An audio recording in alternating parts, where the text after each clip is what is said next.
शिव शिव है।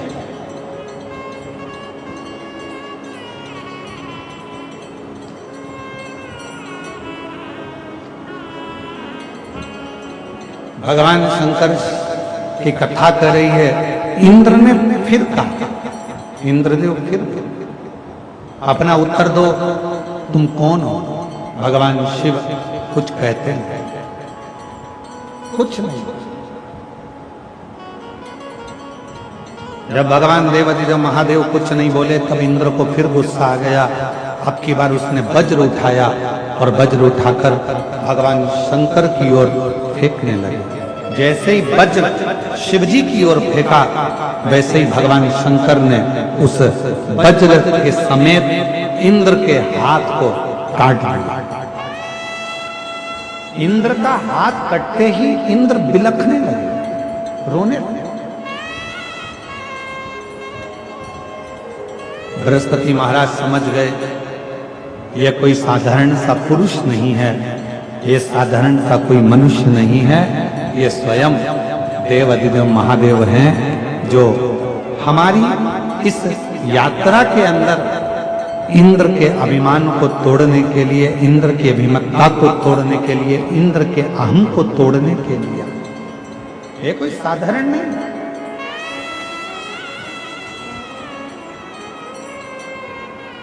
बृहस्पति महाराज ने हाथ जोड़ लिए और भगवान शिव को नमन कर कर कहा, मैं पहचान नहीं पाया प्रभु आपको, आप अपना असली स्वरूप दिखाइए। शंकर भगवान तुरंत क्रोध में लाल हो रहे थे। उन्होंने अपनी तीसरी नेत्र के द्वारा इंद्र को भस्म करने के लिए ज्वाला प्रकट कर दी।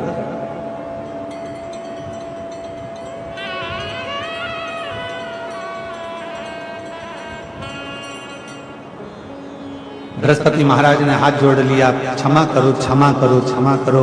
शिव जी ने तुरंत उत्तर दिया, हे बृहस्पति महाराज, ये मेरा अवधूत रूप है जिसका आप दर्शन कर रहे हैं।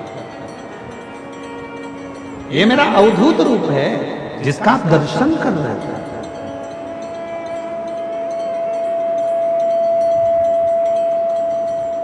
हे बृहस्पति महाराज, आप कह रहे हो कि इंद्र को मैं क्षमा कर दूं, मैं इंद्र को क्षमा कर देता हूं, उनका हाथ भी जोड़ देता हूं, उनका वज्र भी उनके पास में रख देता हूं, पर मेरी तीसरे नेत्र की ज्वाला जो ज्योति निकली है, जो प्रकाश निकला है, इस अग्नि को मैं कहां दूं? इस क्रोध को, इस अग्नि को मैं कहां स्थापित करूं? बृहस्पति महाराज ने हाथ जोड़ लिए, आप करुणा करेंगे तो सब करुणा करेंगे, आप कृपा करेंगे तो सब कृपा करेंगे, आप दया करेंगे तो सब दया करेंगे। आप कृपा करिए, दया करिए, करुणा करिए। तब भगवान शंकर ने जो तीसरे नेत्र के द्वारा जो अग्नि प्रकट हुई थी, जो प्रकाश प्रकट हुआ था, जो तेजपुंज प्रकट हुआ था, उसको समुद्र के अंदर डाल दिया। जैसे ही समुद्र में डाला, उसमें से एक बालक प्रकट हो गया जिसका नाम जलंधर हो गया, जिसका नाम जलंधर हो गया। और वो जलंधर असुरों का राजा बनकर बैठ गया। बहुत उसने उपद्रव मचाया। आखिरी में वृंदा जो जलंधर की धर्म पत्नी थी, वो सात्वित्ववान पति को परमेश्वर मानने वाली, पति के चरणों का नित्य स्मरण करने वाली, पति के चरणों को नमन करने वाली। और कल कथा में कहा था, दो हमारी भूमि को आज भी संभाले हुए हैं, एक गौ माता और दूसरे नंबर पर है भारत में जन्म लेने वाली मेरी बहन बेटियां, मेरी माताएं आज भी पृथ्वी को संभाले।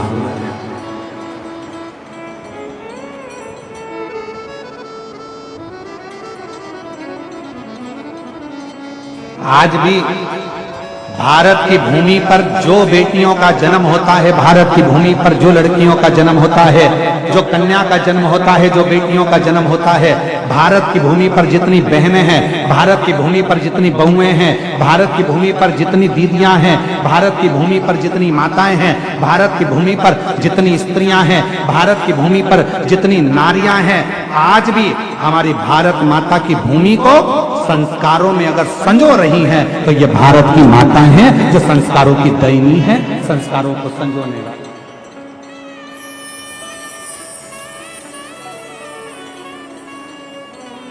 ये भारत की भूमि का गौरव है।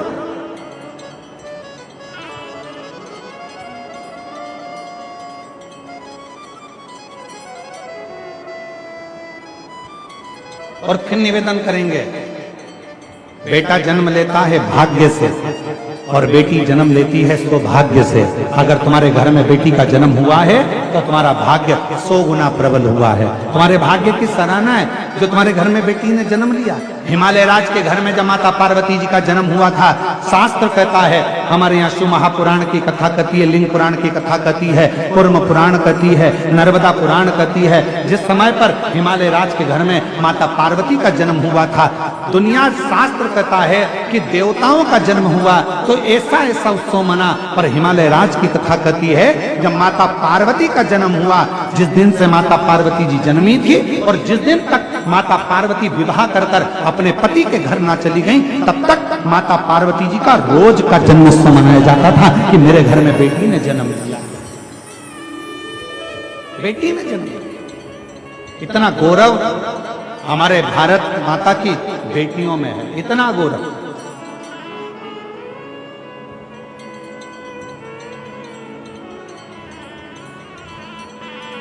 और यही कारण है आज बेटियों की शिक्षा, कल कथा में कहा था, बेटियों को कन्यादान में कुछ देओ मत देओ, पर बेटी के कन्यादान में कुछ देना ना देना। पर इतना याद रखना, तुम्हारे घर में अगर बेटी जन्म ले ले तो उसको अच्छे कॉलेज में, अच्छे स्कूल में अच्छी शिक्षा जरूर देना, अच्छा संस्कार जरूर देना, तो बेटी को कन्यादान देने की जरूरत नहीं पड़ेगी। आपकी बेटी खुद ज्ञानवान रहे, उसका कन्यादान ही उसकी शिक्षा है।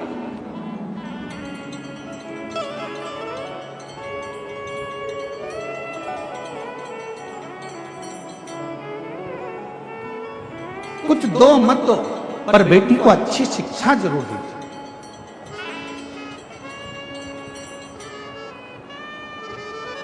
अब हम आपसे पूछें, तुम्हारे घर में बच्चा जन्म लेता है तो कितने दिन तक उत्सव मनता है? तो लोग कहेंगे 10 दिन, 12 दिन, 15 दिन, 20 दिन, 1 महीना, 2 महीना, 4 महीना, 1 साल, 2 साल, 4 साल। पर माता पार्वती जी हिमालय राज्य के घर में जन्म ली और हिमालय राज के यहाँ रोज का जन्मोत्सव मनता था, प्रतिदिन जन्म महोत्सव, प्रतिदिन।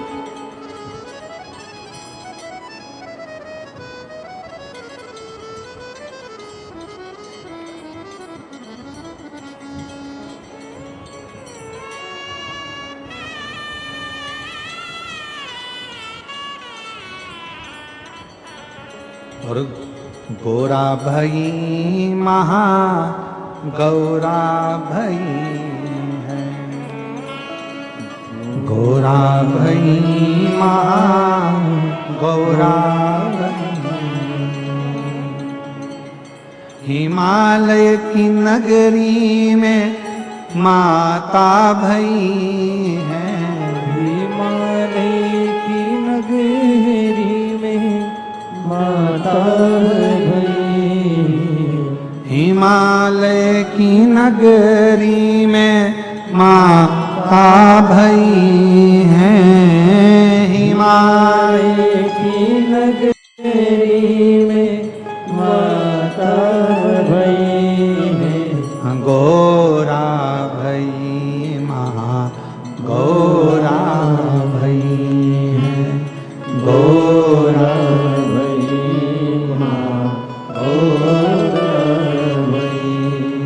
गोरा भई महा गौरा भई है, गोरा भई महा गौरा भई। माता पार्वती जी का नित्य नूतन आनंद के साथ जन्मोत्सव हो रहा है। वृंदा जलंधर जी के साथ में बिहार है और वृंदा का सातित्व, पति के चरणों का प्रेम, पति के चरणों का स्नेह, पति के चरणों की प्रीति, पति के चरणारविंद की पूजन वृंदा करती थी, जिसके कारणवश जलंधर और उत्पाती होता चलेगा। क्योंकि जलंधर को मालूम था जब तक वृंदा है तब तक मेरे प्राण नहीं जाएंगे, नहीं जाएंगे। पर गजब कब हुआ, जब जलंधर एक बार उपद्रव करते करते करते करते एक शिवालय के पास में पहुंच गया, और एक शिवालय के पास में जैसे ही पहुंचा, उस शिवालय में भगवान शंकर का शिवलिंग था, और जलंधर ने क्रोध में आकर उस शिवलिंग को उठाकर दूर फेंक दिया और तोड़ दिया। तब शंकर जी को क्रोध नहीं आया, शिव जी को क्रोध नहीं आया, क्रोध आया भगवान नारायण को, क्रोध आया भगवान नारायण को। और नारायण भगवान तुरंत क्रोध में लाल होकर तुरंत भगवान देवादिदेव महादेव के पास पहुंच गए। प्रभु गजब हो गया, अभी तक जलंधर यज्ञ नष्ट करता था, हवन नष्ट करता था, देवालय शिवालय आदि को नष्ट करता था, पर आज तो इसने गजब कर दिया, भगवान शंकर के शिवलिंग को ही उठाकर पटक दिया।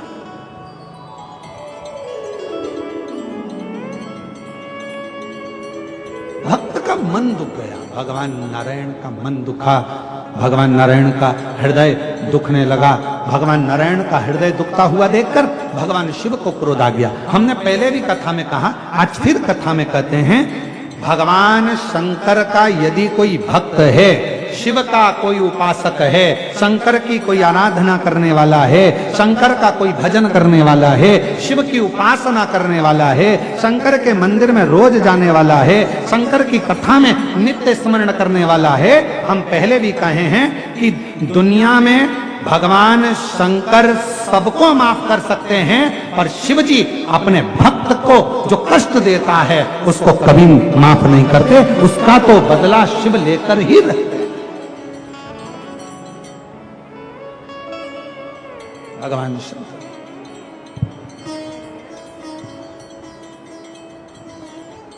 उसका तो बदला भगवान शिव लेकर ही रहते, लेकर ही। शिव जी के भक्त का बदला कभी भी शिव जी का भक्त नहीं रहता, शिव जी के भक्त का बदला हमेशा देव अधिदेव महादेव। आप तो अपनी मस्ती में जियो, आग लगे बस्ती में, अपन रहो मस्ती में, क्या किसको रोइए, जम के बोलो जरा, चादर तान के सोइए। अपनी अलमस्ती में जिंदगी जियो, अपने आनंद में जियो। कोई गाली दे रहा है उसका भी जवाब भगवान भोलेनाथ देगा, कोई आड़ा टेढ़ा कह रहा है उसका भी जवाब भगवान भोलेनाथ देगा, कोई अपशब्द कह रहा है उसका भी जवाब भगवान शंकर देगा। तुम अपनी जिंदगी में अपने आनंद में अपनी अलमस्ती में जियो। हमने पहले भी कहा था, रो रो कर जिंदगी जीने से अच्छा है थोड़ा मुस्कुरा कर जिंदगी जियो, तो पड़ोसी को भी अटेका जाएगा तुम्हारी मुस्कुराहट देखकर, तुम्हारे चेहरे की प्रसन्नता देखकर, तुम्हारी मुस्कुराहट देखकर दुनिया के लोगों को बड़ा टेंशन होगा। बताओ, गजब का व्यक्ति है, हमेशा मुस्कुराता रहता है, इसके चेहरे पे तो सल ही नहीं है, रत्ती भर का भी सल नहीं है। बताओ, दुनिया कितनी गाली देती है, दुनिया कितना अपशब्द करती है, कितना ताना देती है, कितना आड़ा टेढ़ा बोलती है। बताओ, मेरी पड़ोसन को देखो, शंकर जी के मंदिर, सिर में बांधा जूड़ा, लगाई बिंदी और हाथ में पकड़ा लोटा और पहुंच गई शंकर जी के मंदिर। बताओ, दुनिया कितना आड़ा टेढ़ा बोल रही, लोग कितना अपशब्द कर रहे हैं, इसको कोई फर्क ही नहीं पड़ रहा। क्यों? क्योंकि उसने कथा सुन रखी है, आग लगे बस्ती में अपन रहो मस्ती में, उसने कथा सुन रखी है, उसको मालूम है जो ज्यादा जितना जितना गाली दे, जितना जितना शब्द कहे, तुम उतनी जोरदार खजूर वाली चोटी बनाओ, जूड़ा और मंदिर जा। श्री शिवाय हर हर महादेव। अपन कब तक रोएंगे? उसने कुछ कह दिया तो रोने बैठ गए, उसने कुछ बोल दिया तो रोने बैठ गए, कब तक रोएंगे?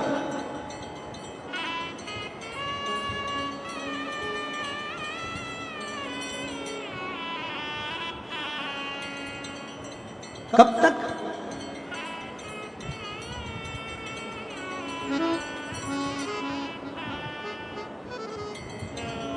हम तो बाबा के भरोसे चलते हैं, हम तो बाबा के भरोसे चलते हैं।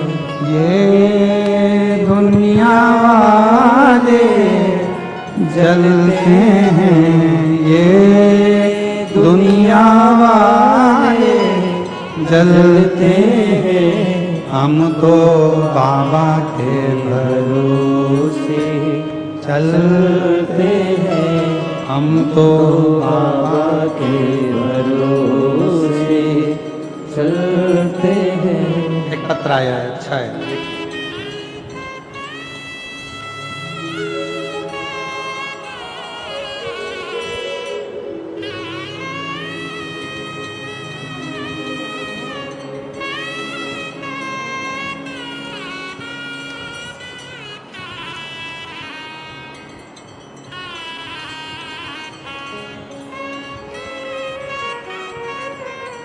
मेरा नाम रमा उपाध्याय है। मेरी आयु 70 वर्ष है। पता सेक्टर 11 जोन 1 नंबर वार्ड 38 कुर्सी आर भिलाई की निवासी हूँ। कहीं बैठी हो तो बेलपत्र लेने के लिए आ सकती हैं। पत्र को एलईडी पर पढ़ सकते हैं, आस्था चैनल पर पढ़ सकते हैं। गुरुजी, मेरा जेठानी की बेटी की शादी को कई वर्ष हो गए थे, लेकिन कोई संतान नहीं थी। कई डॉक्टरों से इलाज करवाया लेकिन सुधार नहीं हुआ। देखते देखते बेटी की आयु बढ़ती चली गई और उसकी शादी को 45 वर्ष हो गए। कितने साल हो गए शादी को? जम के बोलो। 45 साल। 45 वर्ष उसको शादी को हो गए और 45 वर्ष होने पर भी उसके घर में संतान का सुख नहीं है। तब हमने आपकी कथा यहीं कुर्सी पार में सुनी और अपनी जेठानी की लड़की से कहा कि वो सियोर वाला महाराज सफेद आंकड़े की जड़ का उपाय बताता है। सफेद आंकड़े की जड़ का प्रयोग करो, पशुपति नाथ का व्रत करो। और हमारी जेठानी की लड़की ने व्रत किया, सफेद आंकड़े की जड़ का प्रयोग किया और बाबा की ऐसी कृपा हुई, शादी के 45 वर्ष के बाद 30 मई 2025 को बाबा की कृपा से जुड़वा 2 बेटों ने जन्म लिया। हम बाबा को यहाँ प्रणाम करने के लिए। शादी के कितने साल बाद? 45। आज के जमाने के नवयुवक बेटा बेटियां 2 साल 3 साल संतान नहीं हो, 4 साल संतान नहीं हो तो डिप्रेशन में आ जाते हैं। ना जाने कब होगी, लोग अपशब्द कर रहे हैं, ताना दे रहे हैं, बच्चे नहीं हो रहे, 10 साल तक नहीं हो रहे, 12 साल तक नहीं हो रहे। यहाँ 45 साल की शादी के हो गए और बाबा की कृपा, शिव की कृपा, इसको कर। एक पत्र और अच्छा है जी।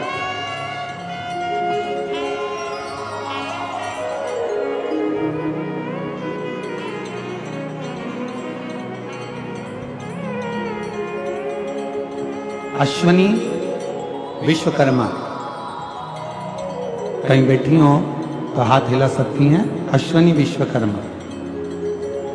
मेरे पति का नाम अशोक विश्वकर्मा है। मैं खुर्सी पार भिलाई छत्तीसगढ़ की रहने वाली हूँ। एक लोटा जल का मैं क्या वर्णन करूं। मेरे पति को 2024 में अप्रैल में तबीयत बिगड़ने लगी।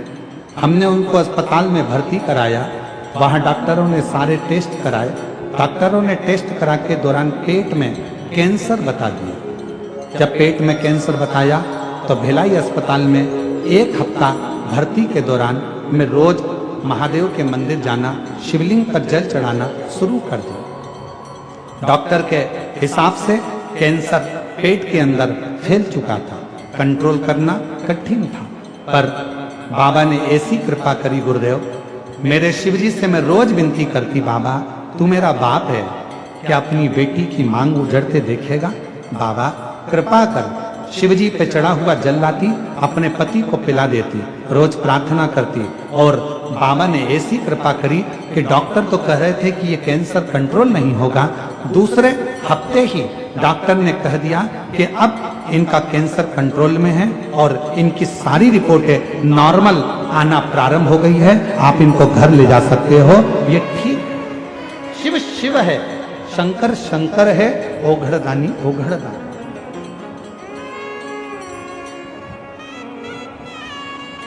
और जो जैसी भावना लाया वो वैसा ही फल पाया, जो जैसी भावना सब बोलिए सब, वो वैसा ही फल पाया, नहीं खालियों से लौटाया, वो मन ही मन हर्षाया, और कर दिया माला मान काशी वाले ने लुटा दिया भंडार, काशी वाले ने लुटा दिया भंडार, काशी वाले ने कर दिया माला मान काशी वाले ने। आप जिस भावना से आए, जिस भाव से आप शिव को जल चढ़ा रहे हो, जिस भाव से आप शंकर जी की आराधना कर रहे हो, जिस भाव से आप शिव की स्तुति कर रहे हो, जिस भाव से आप शंकर को रिझा रहे हो, भगवान देवाधिदेव महादेव आपकी वो मन की कामना पूर्ण जरूर करता है। जो जैसी भावना लाया वो वैसा ही फल पाया, जो जैसी भावना लाया वो वैसा ही फल पाया, नहीं खाली उसे लौटाया, वो मन ही मन हर्षाया। माता जी की जेठानी की लड़की के घर में जुड़वा बच्चे हुए हैं 45 वर्ष के बाद। एक बार जोरदार ताली। कर दिया माला माल काशी वाले ने, लुटा दिया भंडार काशी वाले ने, अरे लुटा दिया भंडार काशी वाले ने, कर दिया माला माल काशी वाले ने। आपको जवाब नहीं देना, जवाब देता है मेरा देवाधिदेव महादेव। भक्त की, शिव भक्त की आंख में अगर आंसू आता है तो जवाब वो देता।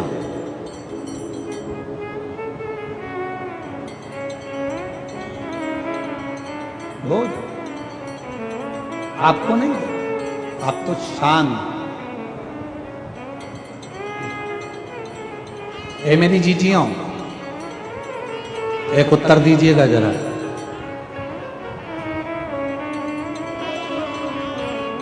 पति के साथ गाड़ी पे जा रही हो, रास्ते में कोई प्रॉब्लम हुई, कोई गाली दे दिया, आप शब्द कह दिया, तो तुम क्या करोगी? पहले तुम इंतजार करोगी कि ये जो गाड़ी चला रहे हैं ना मेरे पति, ये जवाब दें। बोलो सही है कि गलत है? तुम जवाब नहीं दोगी, पहले उससे जवाब दिलवा। पहले जवाब दे तो ये दे।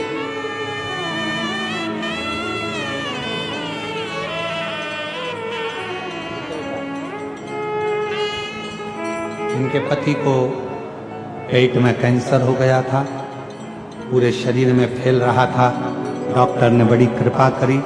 और फिर निवेदन करूं, डॉक्टर शिव का एक रूप होता है, जो वो दवाई दे, जांच कराए, जरूर लो, दवाई भी लो, जांच भी कराओ, और शंकर जी पे पूरा भरोसा करो, मेरा शंकर भगवान रोग से मुक्त जरूर करेगा, ये विश्वास है। पति के साथ पत्नी जा रही है और कोई विवाद खड़ा हो गया, कोई बात हो गई, कोई अपशब्द हो गया, कोई गाली दे दी, कोई आड़ा टेढ़ा कर दिया। पत्नी सोचती है मेरा जवाब मेरा पति देगा, मैं नहीं बोलूंगा। उसी तरह जो भक्त होता है ना शिव जी का, वो इंतजार करता है मेरा जवाब मेरा शंकर देगा, आज नहीं तो कल देगा, और देगा जरूर, और वो समय जाकर छोड़ देगा। इसलिए निवेदन, फिर निवेदन कर, किसी पर कीचड़ उछालना तो सोच समझ कर उछालना। एक दिन वही कीचड़ अपने पर उछले। किसी को आड़ा टेढ़ा बोलना सोच समझ कर बोलना, एक दिन वही शब्द हमारे पास आएंगे।